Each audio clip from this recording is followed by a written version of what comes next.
नमस्कार दर्शक बंधु ओढ़णी सीरियल आपण माने देखा पाइबे जे मोहिनी ज्योति दुई हाथ को चोर धरवे आ कहे कि तू कौन भाविछु मो पुओ को एमती ऊपर को पठे तू कौन भाविछु शांति रही पारिबु मो पवनर तोठू प्रतिशोध नेबा उचित आउ ता पई मु तोठू प्रतिशोध नेबी सावधान होई रहिबु। ज्योति कहिबे कि खुड़ी मते ना आपनक पई बहुत चिंता होची एमिति कह कि से तांका हाथ को मोहिनी रु छड़े नै आसीबे मते लागुची आपनक मन रे चाप पड़िची नहले केही जणे जानि जानि आपनक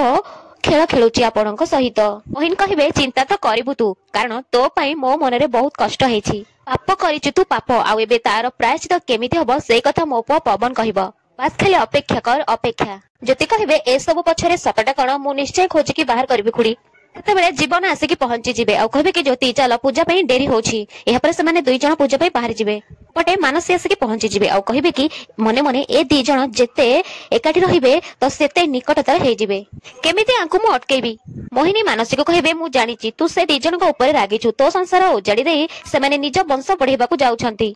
तू चिंता करना निज लक्ष्य रे केबे भी पहुंची पारिबेनी ज्योति आउ जीवन। ज्योति मो पुओ को मोठू छड़े नेची मु ताको पिला जन्म करिवार योग्य करी रखिबिनी मो पुओ पवन आसथिला से मते कहिछि कोन करबा को हबो। दर्शक बंधु या परे से गोटे संडुआ से देखिबे जोथरे से जीवन ज्योति गाड़ी रो ब्रेक फेल कर देथिबे एबे जीवन आ ज्योति को किए रक्षा करबो।